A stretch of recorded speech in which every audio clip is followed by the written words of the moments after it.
I've been watching the stress levels on your face have been brilliant.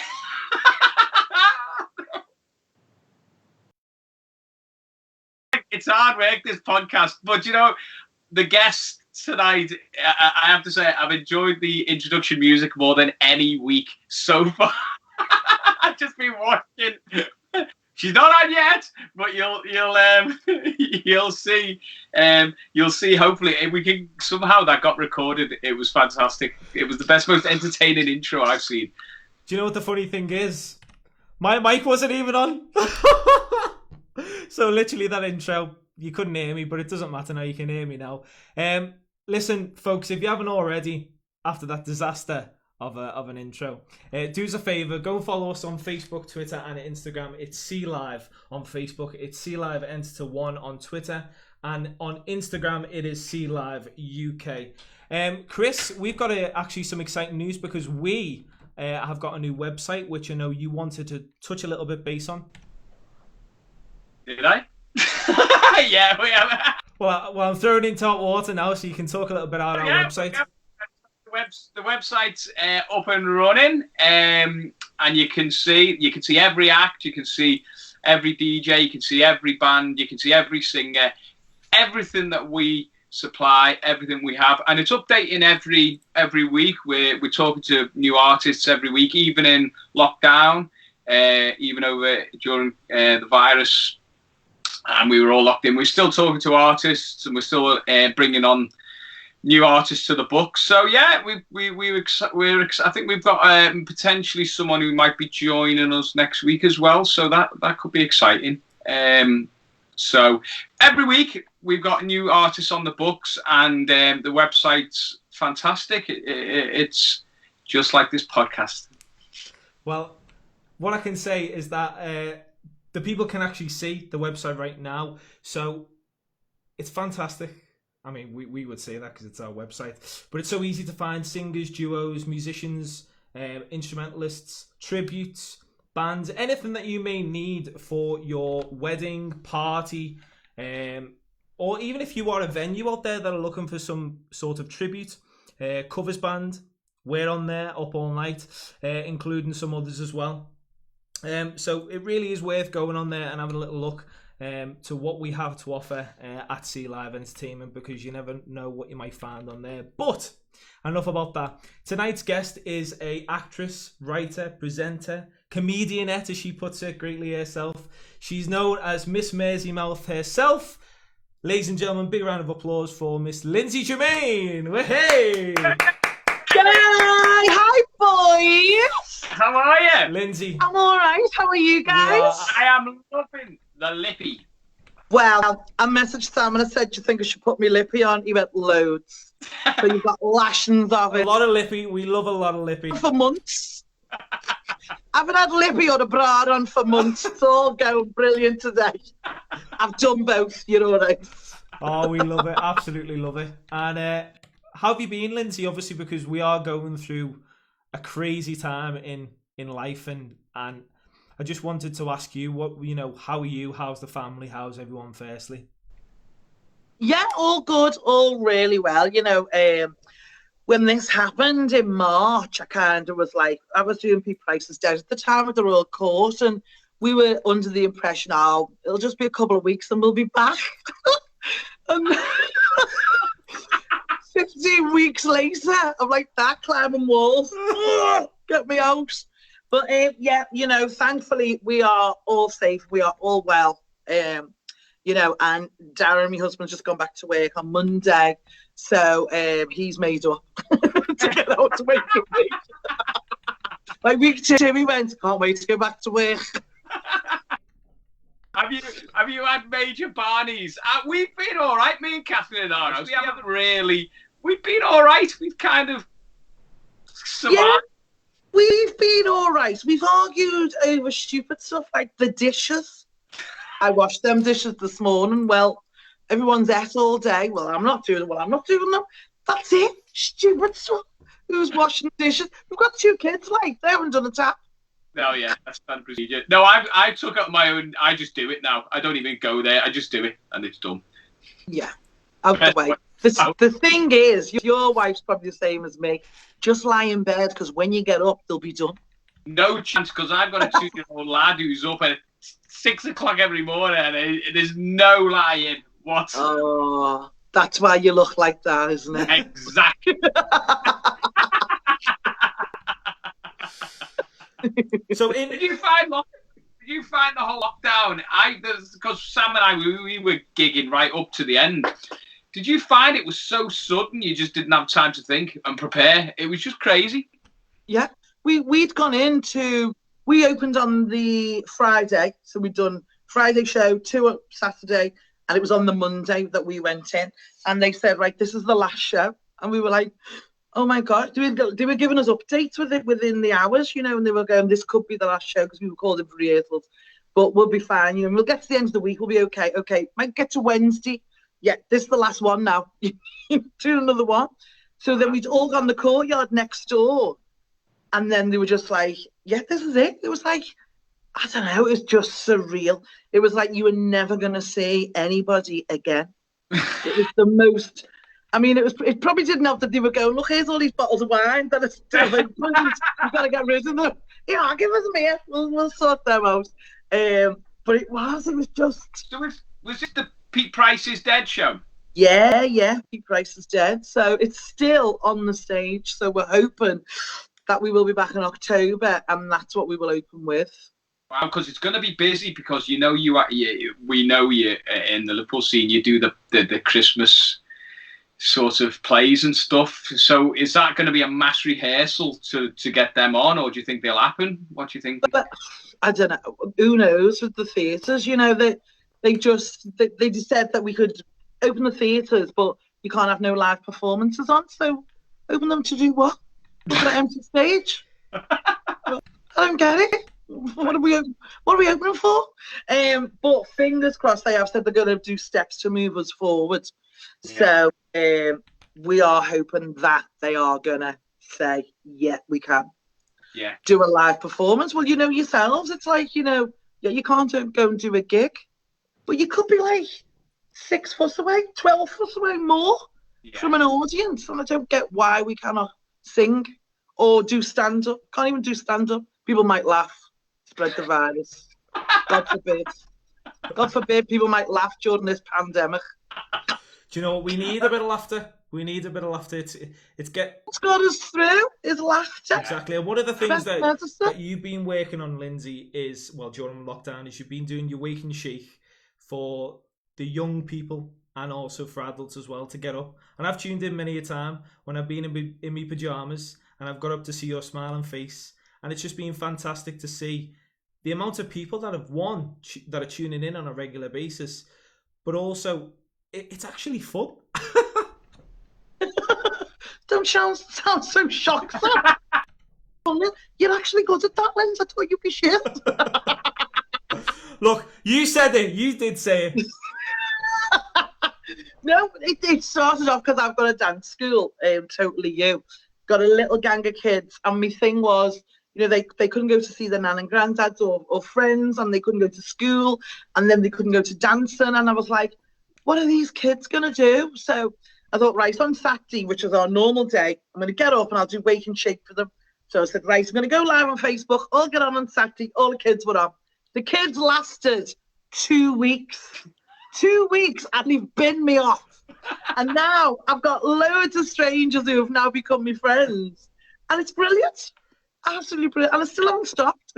So we do every weekday morning at 11 o'clock. Wake and Shake, and then story time at 7. Literally, you've just taken the words out of my mouth. You just done story time probably about half an hour ago, and you actually is it right that you work with children as your day job? No. There you go. I'm wrong. Teach as well. But I remember when we were talking, working with me. No, but I remember you saying that you know, because you know all the sign language, and that's something that obviously that you don't pick up necessarily through acting, but you've obviously, I want you to go a little bit more in depth into that, if you will, please. So the sign languages I teach as well. So I'll teach GCSE drama. Then they kind of bring me in for the kids who don't want to be in school, don't want to be taught by a teacher, you know, so they'll get an actor in. So I've gone in a few years now to Gattaca Comp and got the kids through the GCSEs who don't want to do it, which is a great boost. But I also teach special needs adults, and then in the dance school I teach them as well. And it was in the dance school, I've got a little girl and she comes to us, she's only been with us for about a year and she's deaf, and is a bundle of fun. And I love her to bits. She's so naughty and mischievous. So when you're shouting at her, she'll shut her eyes so she can't see you and she can't hear you now shouting at her. And she's only 5. She's amazing. So I kept her mum stays as well. So I'm forever saying, can you come and tell her this? Can you come and tell her that? Yeah. And she'll go, yeah. And she'll come in and she'll sign it for me. And then I'd say, what's the word for this? You know, how do I sign this? And so when lockdown happened, I thought, right, you need to be able to communicate with her when I go back. And so at the end of Wake and Shake, I went on the British Sign Language course, done the course, and then decided I'm going to teach the kids on Wake and Shake. So the kids have learned how to sign, and then we moved on to songs. So we've learned how to sign different songs like Bob Marley's Three Little Birds and Shotgun. The kids love Shotgun, brilliant. So there's loads. We've done about 7 different songs, and they absolutely love it. You've done all this in lockdown, yeah? Yeah. So, yeah, well done. Oh, fantastic. You know what? It's the fact that when I go back to dancing or when these kids go back to school, they can say, I can sign. I've learned how to sign. You know, and when we go back to dancing, all my kids can sign with this little girl now. And she can have conversation with friends. It's really good. Good. I'm really, and that's what people should be doing in lockdown. I think doing something that they've never experienced or tried before. Try sign language. I tried to teach my partner the ukulele. We're still getting there. I think is that when all the arguments came in? Yeah, that's when it got lashed across the room. That's it. No, she did all right. She hasn't picked it up for a few weeks, but I think she needs a refresher course. Sam, have you done anything, Sam, that's new to you in lockdown? This is all new to me in lockdown. I mean, get a podcast running, get a ring light, get a condenser mic, literally like everything to do with the streaming service that I'm using as well. It's just all new to me, and it's been a great distraction from things and a great hobby as well. I mean, this is something obviously that me and Chris are going to continue on into the future, and hopefully when things are less COVID, we can get into a studio and get this more to a person podcast, and you know, get some great people around Liverpool, the Northwest, the UK, the world. Hopefully get as many people in as possible. But go back to you, Lindzi. Well, obviously COVID happens. We can't work as all performers are in this current situation.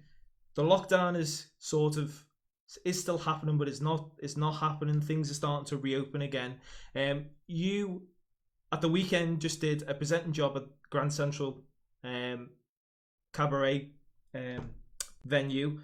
I just wanted you to explain kind of what the differences were at that event, and what was it like? Was it eerie or was it good? I want to know. I was quite nervous going into it because thinking, you know, are they going to be socially distant? And once people have had a drink, you know, you've got your mates in a headlock and you're all dancing and you're thinking, but we still got to stay at a distance. But Maureen's not soft at Grand Central, you know, Smoky Mo. I just love it to bits. We had a few conversations over it of how it would be. And then when we went, she's got these 2 massive marquees in the garden. And outside, she's got tables and chairs. So you have to booth the tables, which are completely free, but you leave a deposit, and your deposit comes off your first round of drinks. So it's all completely free. And then she's put 2 massive television screens up in the marquees. And then what happens is the bands go downstairs in the bars. So in the bar and scene, there is cameras everywhere. And then the act will go on. The bar's completely empty. They'll go on. It's like us doing this now. I'm sitting in my house. I've got cameras everywhere. And I will I haven't, but you know, only on a Saturday when we've had a baby. And then they just live stream it to the televisions upstairs. And in the marquees, there's cameras, there's big screens in the bar downstairs, so they can see the audience as well. And it, you know, people have been brilliant last weekend. You know, the once you say to them, "You've had enough now, love," they were going, "Okay, yeah, no problem, getting off." You know, because people are still wary themselves, which is good. So, you know, they're doing the whole social distance, and as I said to them, "You're not kids. Use your common sense. Someone's in the toilet. Wait until they've gone out." So people's mindsets have changed, obviously, since COVID. Seeing that, obviously, evidently, when people are using the toilets and waiting for people. What was it like for you, obviously, because you were hosting and doing the games in between the different acts? How was it being on stage? How is it different in that sense? Well, the thing for me is I host downstairs to welcome the acts on, but all the games and stuff is upstairs, so I'm with the audience. So I'm at a distance, but I can't have a microphone. So basically, I just have to shout. And they said, "Who better to get but you?" With the biggest gob. Well, one of the things I wanted to mention, because it's one of the things in your notes, you're known as Miss Mersey Mouth. Where does that come from? So Mersey Mouth happened because I do some presenting stuff for the Guide, Liverpool. When I'm out and about, the lads used to laugh because every time I went in the office, I always go, when I go live, I go, "Hey, it's me, Lindzi Germain." And they always used to go, "Hey, it's you, Lindzi Germain." And they were like, "Your mouth just runs away with you. You've got the biggest gob on the planet." And then one day I went in the office and Jay went, "Oh, here she is, Mersey Mouth." That was it. Wow. Stuck. So then they do now, out and about with Mersey Mouth. Yeah. So it's Jay Hyde's fault that I've got that title. But I'm keeping it. Yeah, it's all a little tight community though, because Jay does. I've seen him. He's in London with Pete Price and stuff like that a few times last year. And did Pete Price get his bag stuck in the door or something like that? Yeah, when they went down to London, I think they were for an awards thing or something. Yeah. And Pete got his bag stuck in the train, and he wasn't amused. And the lads are little shits; they'll just piss themselves laughing and leave him. Defend for himself. God love him. I remember watching the video. Oh, it was hilarious. He was not happy, but I think Jay was just laughing at him, wasn't he? Yeah, terrible. But they've been mates for years because Jay was his producer at Radio City for years. Because that's the story, is that Pete Price is dead. Jay's in the story. Because I remember watching the Guide video on Jay, and is it Ray Quinn that plays Jay? Yeah. It's crazy. It's crazy. What's Ray like to work with? What's Ray like? What do you want me to say? Well, you can say whatever you want. No, my watch. No, I love Ray. I've known Ray for years, and he's cracker. He is really good. Yeah, he's one of those people that once you meet him and you get to know him, you just go, it's like you've always known him. Yeah. Do you know what I mean? He's never off his phone. I've never known anyone to be on the phone as much as Ray Quinn. I think it's super glued to his hand. Defo.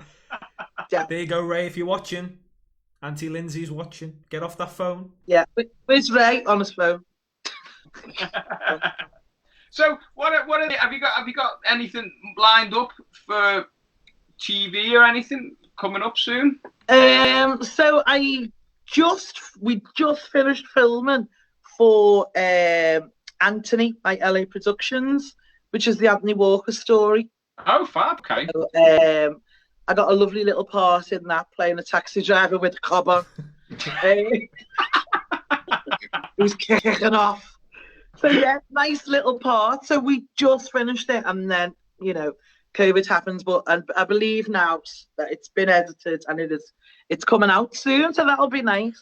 Is going on to TV? Is it? Is that going straight on telly? Yeah, straight onto TV, which is good. And his mum was right behind it, and she said, I always wonder what his life would be if he was still here, and that's what they've done. What his life would be like, yeah. Which is an amazing thing that she's done, Yeah, because it's quite a it must have been quite tough to be involved with the family and stuff doing it, because it's quite a delicate sort of subject, really, as well. And but I suppose you've got to put your own stamp on it. You're going to play like a taxi driver. You say he's kicking off. You've got to put that you in these characters, even in a story like that. You've got to be yourself. Yeah, you just got to go in and just be you and hope for the best. I mean, when we did Clink, and when we did Clink, oh my God, I phoned my agent. I went, I've either got this or I blew this right out the water. It was a gorgeous sunny day. It was an audition in the Hilton. And I went in and goes into the audition, and this American fella stood up with all the sun behind him. He had long hair, cowboy boots on with like these black tight leather pants, like an Adonis. It was like the angels were going, ooh. And I went to him, well, how friggin' handsome are you? Come on, get in, give us a look, give us a look. And the next thing I knew, I'm hugging this director. Then I thought, oh, what are you doing? And then I thought, well, I'm in now, I've hugged him, I'll have to hug everyone. So I went around the room hugging everyone else. And I thought, well, I'm going now, so I better hug them to the house. So I hugged them all again. And me just went, I've either blew it or I've friggin' got it. Anyway, she ran me and said, you got it? And when I saw him on set, he was like, Liz, come on, give me a hug. So was that about a prison then? Yes. Yeah. Tell a lie, it wasn't for Clink, it was for Tinstar. It was for Tinstar, so I just filmed that last year. Right. Clink was about the prison, that was the year before. And Clink, you were an inmate, were you? Of course. Yeah. Of course, I was an inmate. You're the hard case, yeah. Yeah, she was a lifer. Of course, she was a lifer. Yeah. And everyone kept saying, well, what's she in for? I went, I don't know, but I've decided. She went to Weight Watchers one week, and the Weight Watchers leader said she put a pound on. So she stabbed her in the eye with the Weight Watchers pen, and she died. That's why she's in. Not against Weight Watchers leaders, because I love mine. She's brilliant.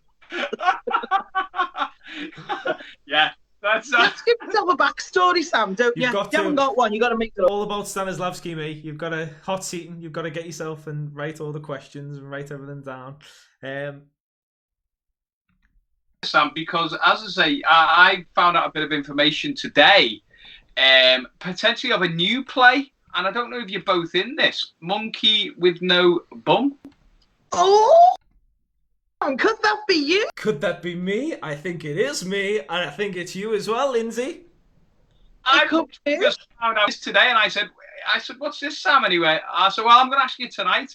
So I know you can't give too much away, but what's Monkey with No Bum?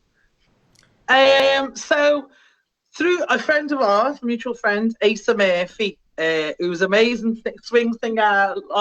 We've known him for years, Sam, haven't we? We have. And he has wrote a children's book called The Monkey with No Bum. And then I was doing story time, and he kept watching them, and then he got in touch with me and he said, I think you'd be great doing the narration of the story, but she's also part of the show. So I play Mrs. Jolly, and which basically I need to speak about this because I think Jolly is just another word for fat. It is, isn't it? You know what I mean? He's trying to tell me something, and I've lost 3 pounds this week. By the time we do that tour, I could be like that. I could be like Adele. So yeah, and I'm doing the narration for the story, and Sam plays the monkey. I do. So it's Sam the monkey. He is a cheeky monkey. Yeah. So, and I think it's next year, Sam, it's on, isn't it? It is, yeah. It's going to be next year. I think nothing set in stone yet, nothing confirmed, but I've heard that it's hopefully going to be in the Epstein Theatre for 2021. So we've got something to look forward to in 2021. You can see me dressed as a monkey, and Lindzi doing a narration as well. And it's like Lindzi said, it's an original story, and it's a full musical. Yeah, exactly. That's what I was just about to say. It's a full musical, written by Asa Murphy and a live band. So it's going to be amazing. And as Lindzi said as well, there's going to be a book as well, an illustrated book that's also going to be available as well for purchase alongside the show itself. So great incentive for children to get reading and actually see this live production as well, and some of the songs that Ace has been coming up with that he's been throwing into our WhatsApp group, Lindzi, have just been, amazing, absolutely amazing. Yeah. Oh, I'm looking forward to this. I literally only found this out tonight. He said, "Oh, I'm playing a monkey." I was like, "What? Playing a monkey?" So even I speak to Sam every day, and he still hides things from me. So I'm a little bit worried about that actually now. You know what they say? Auntie. Do you know what, Lindzi? I can see it right now. Ace is going to be like, "I want you in tights. I want you in ballet shoes." I can just see it right now. Yeah, give him the worst costume of his life. I wouldn't worry about the tights. The bit you got to worry about is it's called The Monkey with No Bum. Yeah. I mean, I've read the script as well, and it's very funny. It's really funny. Obviously, we can't go into details about that, but I would strongly advise you, if you've got kids, nieces, nephews, grandchildren, make sure you get your tickets for that. So that's going to be in the Epstein in 2021. Lindzi, you yourself, I actually first knew about you when you did the Reds versus Blues movie first, and then I went to see you in the Royal Court as well.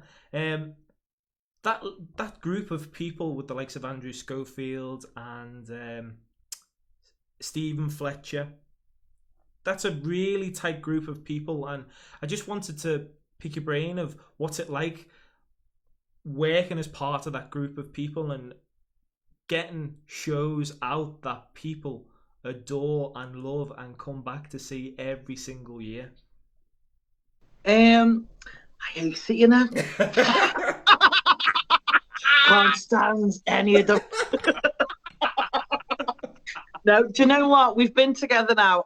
Stephen and I first worked together, and I think it was 12 years ago. That was the first show we did, which was Merry Ding Dong. And Ethel Brown was in it and that. But the usual, what we call the usual Christmas crew, which is Stephen and Mikey, his brother, Drew, myself, Keddy, Hayley, Sheen, and Paul Ducky. We've been together now, I think, for the last 4 or 5 years. And it's lovely. Do you know what? We're so lucky at the Royal Court because they'll give us a script and then let us run free with it. Yeah. You just go on. Whereas anywhere else would go, well, that's the script and that's what you're sticking to. Don't be changing anything. Yeah. But we just go, not doing that. Let's do this. And sometimes it's called for and sometimes we go, yeah, that's great. So what happens now at Christmas is we'll get a skeleton script and then we'll get like a loose storyline and a list of who we are. And then they'll just give us it and then we just run with it. And then they'll come back in about 2 weeks later and go, right, what have you got? And we go, okay, we want this song in, that song in, this will work, that'll work. And we're so lucky, but we know because we've worked there that long, this is my 12th Christmas now. Because we've all worked there that much as a group and separately as well.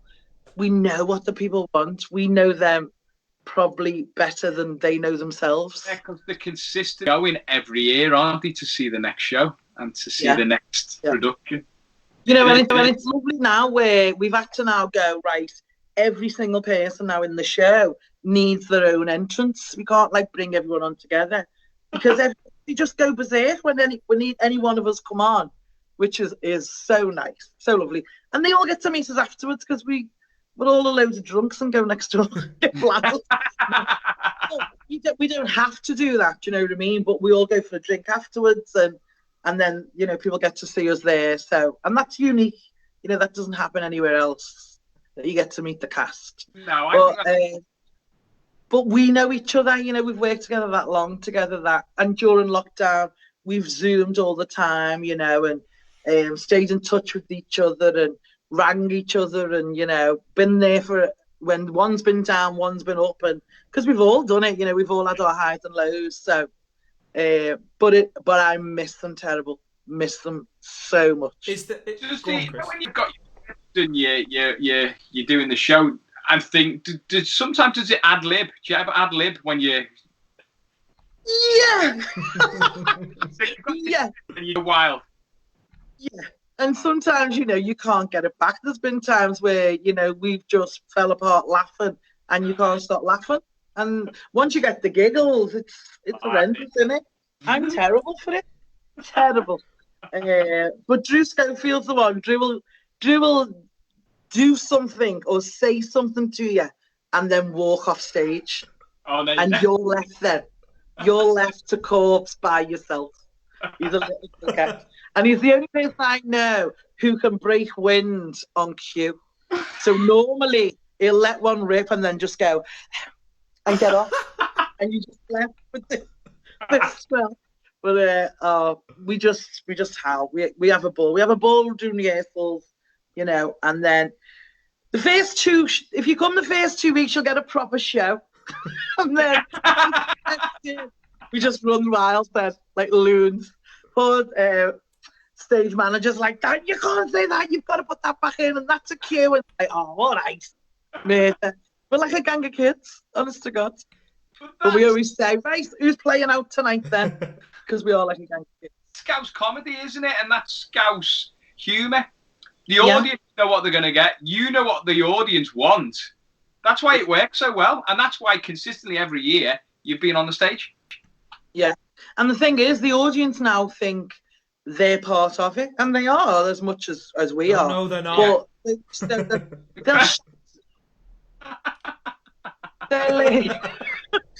But they'll shout out to us now and everything. They've shouted and, Well, I remember when it was Snow White, Scouse Snow White, and I think it was either the first or the second week, so I got a good show according to your critique. But your entrance to that show had me howling. Can you remember what you do? Yeah, just gone. Yeah. So you come on stage and you're the villain. For people that don't know, you're the evil witch, is it? Evil witch? Evil queen, evil witchy queen. What? I'd never be a witch. But you come on and people started to boo. And you just turn to the audience and go, do it. Go on. Fuck off. But the amount of people who came, actors who were going, oh my God, I want to be in one of these shows because I want to tell an audience. Ever? They were so jealous, so jealous. Oh, it was, yeah. But it got more and more. In the end, they were like, we're going to charge you if you do any more than 4. I was like, okay. Oh, wow. What did you say? We're going to charge. We're going to charge you if you swear any more than 4 times. You can have 4 fucks, but that's all you can have. Okay. So we just do another few more in. Yeah. You know, things happen for a reason. There's a scene with me and Mikey, and I freeze him, and he's frozen with his hand up, and his hand was behind my boob. So of course I'm going to put his hand on my boob, aren't I? And then it gets a laugh, and then he corpses and I corpse, and we're laughing and joking, and then it was like, right, keep that in. That's funny. We'll keep that, you know. But we're so generous with each other because, like, we'll, you know, Drew or Stephen will say, right, you do this and you do this, and then I'll do that. And it's like, right, okay. Well, what if you say this and I'll say that? And that's the way we work, and it just works. You know, when none of us are precious, we all share it. We all share the jokes. And... Working with Pete Price. Does he get? I just love him, honest to God. Between him, Ray, and Leanne, I've never heard so many name drops in my life. I thought Pete was bad, but Ray and Leanne are just as bad as him. Honest to God. We did a gig, Sam and I, with Pete, didn't we, when was it, Sam? Just before Christmas. Yeah, it was just before lockdown, wasn't it? It's just before, and the gold suit he swanned up in, I've never seen anything like it. He has got amazing clothes. Sequin suit. We were like, get on Pete's suit. Yeah. I love his Echo one. He's got one that's made from the Liverpool Echo. And it's just amazing. Yeah, it's gorgeous. But honestly, all his shoes and his jackets, and he's just. Do you know what? You want to get him on the podcast. Yeah, he is. We try in. Maybe you can drop him a message. We keep asking him. I will, because you know what is just sitting with him and the stories he tells you about the Shakespeare when he first started there and all the acts he used to come over. It's unbelievable. He's met mega stars, you know, and for as much, and now he's met me. For as much, you know, the stick that he gets, he's a legend of Liverpool, and the amount of money that he's raised for individual charities. I know the one that we did the NHS, and they were raising money for a new X-ray machine for a department there, and he hosted it. I know he did it for expenses, and he's just generally one of the nicest men that we've met, and we'd love him. And Pete, if you're out there, come on this podcast and we'll talk to you. We'd love to talk to you. You're right, Sam. He is a legend. He is, and he always says, "I'm like Marmite. You either love me or you hate me." But you know what? If you got to know him properly, you just love him. Yeah, he's got the biggest, as you say, he's got the biggest heart. He's forever doing charity stuff, like we all do. We all do charity stuff, but Pete never stops doing things for charity. And it's such a shame that he's not on the radio anymore. His show got cancelled, and it's. Yeah. But times have changed, you know. So you've now got to sit on a fence. You can't really have an opinion on radio, can you? Can't have opinion on anything by the sounds of it lately. Yeah. So, you have to say something and then you're grilled. Yeah. And Pete was always Pete's opinion. Yeah.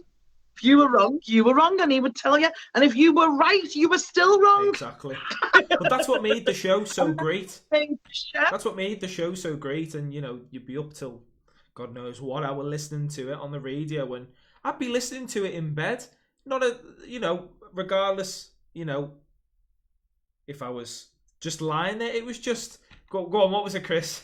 And you didn't want to listen to Maureen, whose cat's just died, or Agnes, who lives in Australia. You wanted the little scally who was phoning up to give him loads, so Pete would kick off. Exactly. That's what you wanted. It was infamous for that in the end, though. People would just come on and shout "lizard," and then put the phone down. And do you know what? It wouldn't faze him. It would not faze him. He would just continue and go, "I know, yeah, next caller." So he is an absolute credit to Liverpool, the Northwest and the UK. He's unbelievable, and if we can pull a few strings with yourself, Lindsay, and get him on, that would be amazing. But go on, Chris. Sorry, mate. Go on. I asked this question for Lindsay before we got Lindsay. I want you to give me one word for every question I ask you. So, what's your favourite landmark in Liverpool? Roll calls. Oh, nice. Your favourite singer or band? Liverpool. Flynn and Tonics. Right. Your favourite pub? The Central. All right. Your favourite chippy? Aries, because I used to work there. Red or blue? Red. Nice. And my last one, because I've seen your video of this, your favourite saying? My favourite saying? Yeah, what's your favourite saying? Your favourite word? Your favourite Scouse word or your favourite Scouse saying? Oh, I think my favourite word would have to be meth. That's not... I love meth. I've even got a badge that says meth on my denim jacket. I've got one that says meth, one that says divvy, and one that says queen, but spelled with a K. Oh, I love it. Absolutely love it. We'll see if we get a meth out of her. Listen, yeah. She's only allowed 4 on this show. Yeah, charge her. I've had me quota. It's been brilliant. But you know what? The first few weeks of lockdown, it was a bit like I was on an all-inclusive holiday without a wristband. But then my tribute act went out the window because Adele lost all that weight. So I couldn't do it no more. And the people who've got me through has got to be John May. You need to get John May on. He's an actor, and he did Kenny Corona. So it was like a soap that was on Facebook, and it's the funniest thing. And it's just him with a camera and a load of wigs. And it's the funniest thing ever. He's brilliant. And a lovely kid called Courtney Powell. And you need to get her dad on because he's James Franklin from Soul Jam.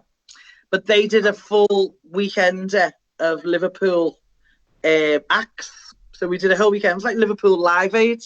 And it was to raise money for Claire House. And she wanted to raise, because she respites there, she wanted to raise £1,000. And so far, she's raised £22,000. Wow, congratulations. And she's amazing. Wow. So fingers crossed she's going to get a Pride of Britain award because she deserves it. But apparently through my Wake and Shake, she wanted to do the same. So she was doing it as well. And so she got me through lockdown, and so did John May. Oh, yeah. Fantastic. Shows you what people are getting up to. I might walk around the garden and see if I can raise some money. Like, have a go, yeah. Why not? I mean, to be honest, Chris, it would be a bit of a challenge because you've got all that rubble from your extension that you've got to walk over as well. Yeah, but now you can say you didn't walk around the garden, you were rambling. I rambled round my garden, didn't just walk. My stately manner. Listen, Lindsay, thank you so much for taking the time to speak to us. That's it, nice and sweet.